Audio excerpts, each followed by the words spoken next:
in as soon as possible, and if I'm not training, then I'm with you talking about it, training and fighting. So I want to get back in there. So, thank you for taking your time out for this interview, mate.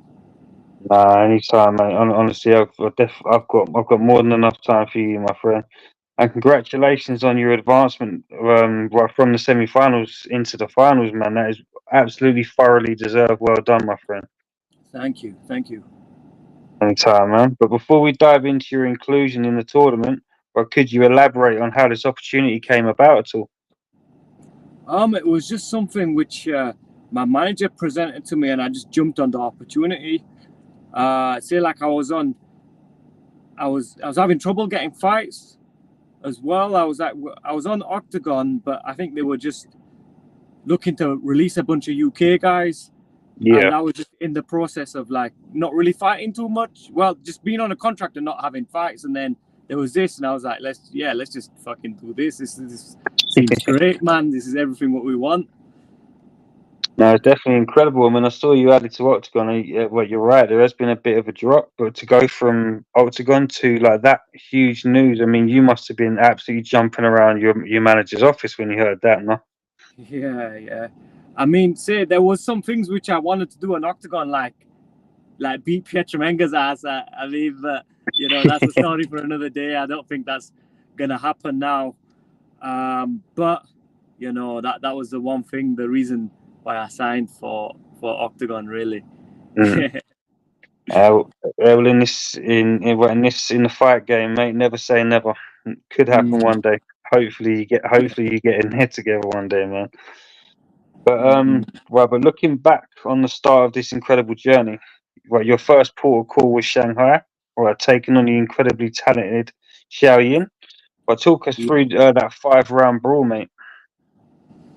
Yeah, I mean, going in there, people were saying he was a bit of a striker wrestler, and the main thing about him is he was like explosive. Like he had explosive double legs and even like hooks, like hooking with his game. And even for me going into that fight, say some things which I probably should have done better was like actually have a bit of a game plan rather than just go in there and just fight, which I did. But I managed to get the win in that fight. And like say with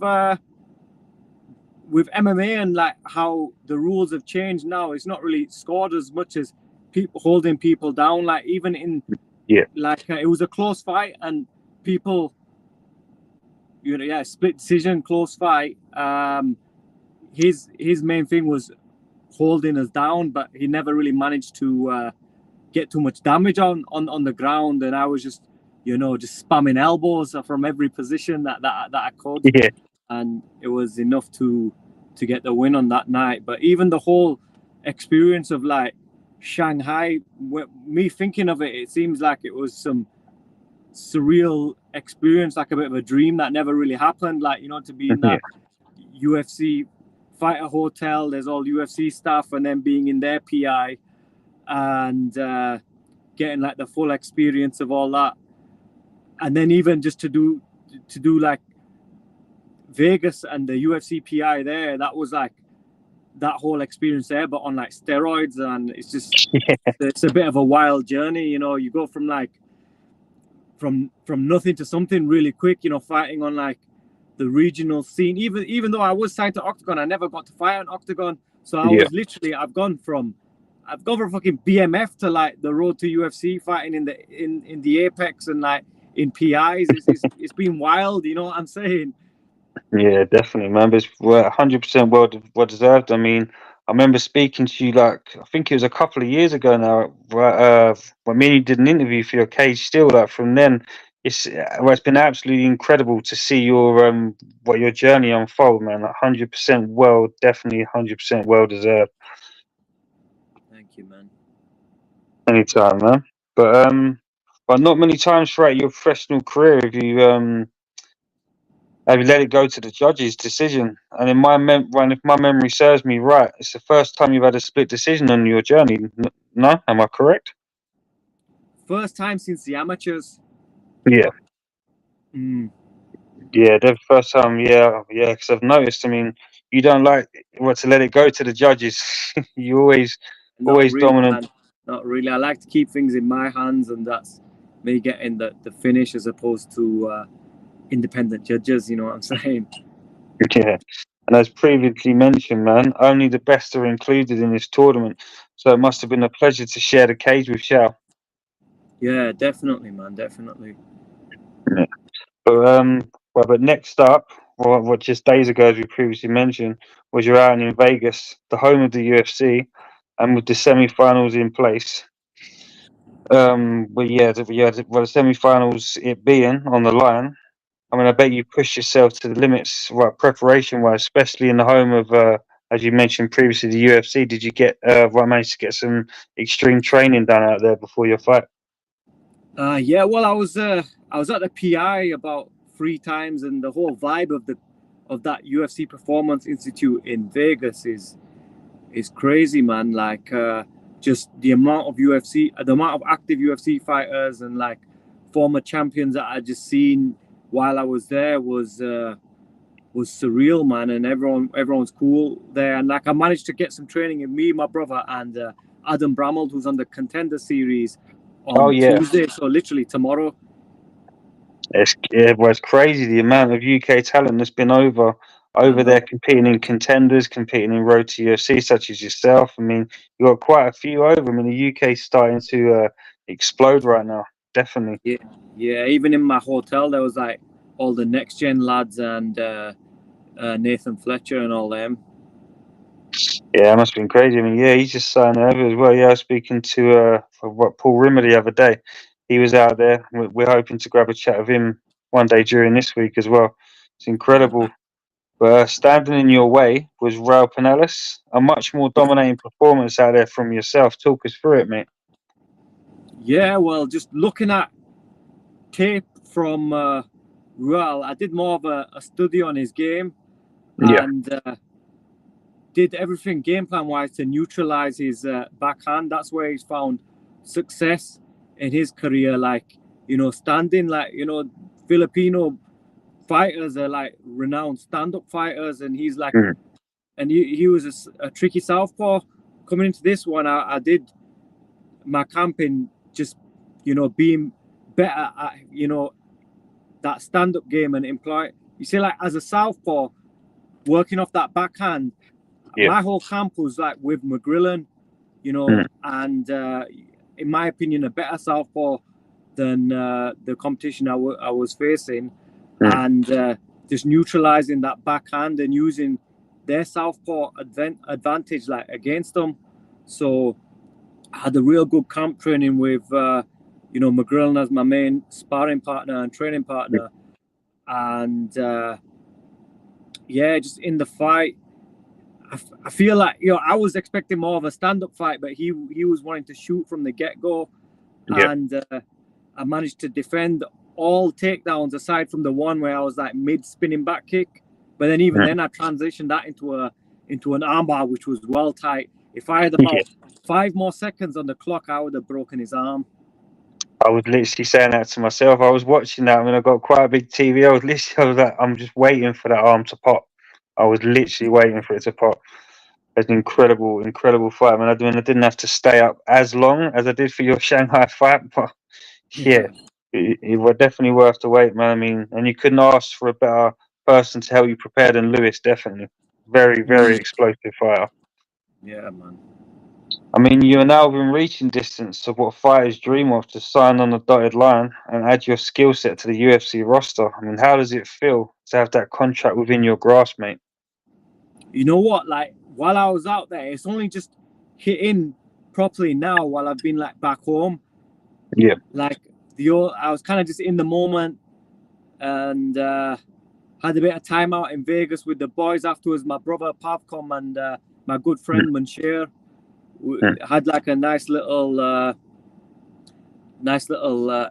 time in Vegas afterwards with them to just catching up, because it's been 5 years since I seen my guy Munshir, and then I'm knocked out on that flight back, and then it's only like this morning when I'm thinking, oh shit, we're fighting in Macau next. It's kind of just I've been a little bit more active on my Instagram again, and I've just seen all the love coming through. I'm thinking, fuck, boys, we're going to Macau and we're fighting for like what we've been working for the last 14 years. It's just one fight away. So, you know, I feel like I'm exactly where I need to be in my career, my progression, and you know, we got that one fight to go. Yeah, I mean, it just shows what hard work and dedication can get you. I mean, as I said, I've been watching you for many, many years, and I've seen just how much work you put in. Thoroughly deserved. It must have been an incredible experience to share that with your family. Yeah, definitely, man. And now it's like, it's getting to that point where even my dad's just a little bit proud of me. He always wanted me to do some shit that wasn't fighting. You know what I'm saying? He's always never really been like, oh, you know, yeah, well done, smashed it on this, like on these other shows. But now I think he's kind of like picturing it that we can actually make a career out of this, and like we're not just fighting dosses. Definitely, man. I mean, I can only imagine what this moment feels like to your opposition as well as yourself. I mean, do you have a message for who you're going to face in the final?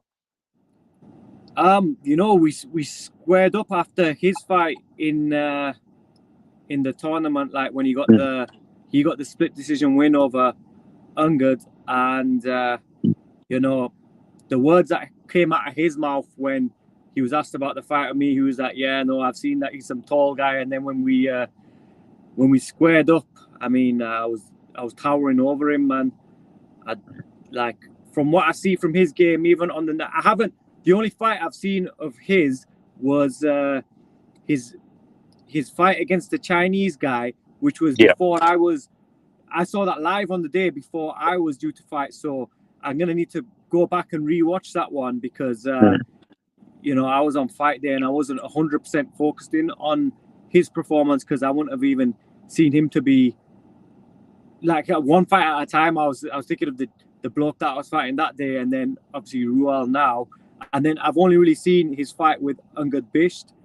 So I watched that live and I also rewatched it back. So I see holes in his game, and we're going to take advantage of them. I'm going to look through more footage to see what else we can find. But you know, I feel like in the realms of stand-up, I feel like he's going to be shooting in because I don't think he wants this smoke that I've got for him. Yeah, I don't blame him. I would not blame him for not wanting any of your smoke, mate. I mean, it must be an absolutely like great feeling to be able to like witness like the people that you're going to be going up against next in this like very, very like in line in tournament. It must be incredible to be able to like get a first-hand look at who you're going to be fighting next on the same card. Yeah, definitely. Even just to see it live is a completely different thing. You know, being cage side as opposed to like watching it, you know, through the screen.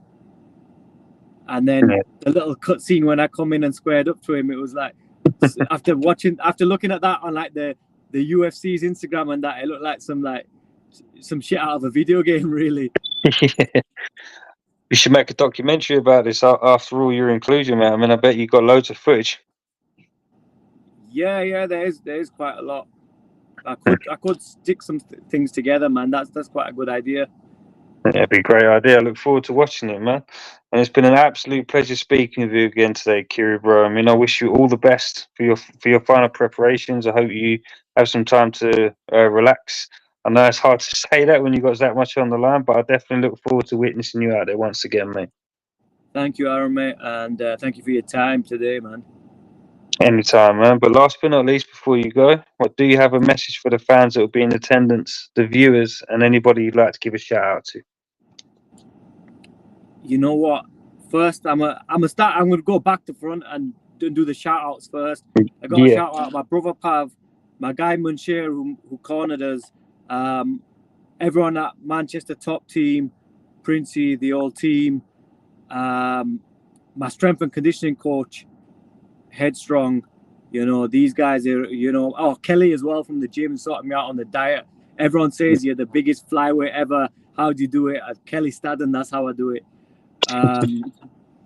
And yeah, man, and just a message like for everyone watching, you know, you got it's been a while since there was Punjabi fighters in the UFC, but we're coming back strong, man. You know, we're not, bro.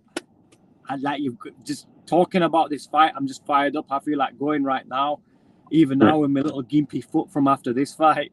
I'm just ready. I'm ready to go, man. I want to put in so much work. Even I called Princey and I was like, I want to come back to the gym. He was like, just chill for a little bit, get a little bit of a week off. I was like, okay, Princey, you have to tell me twice, but yeah, man, if I'm not there training, I'm thinking about it. So I'm locked in for this camp. 100%, man. Again, congratulations, bro. Thoroughly deserved.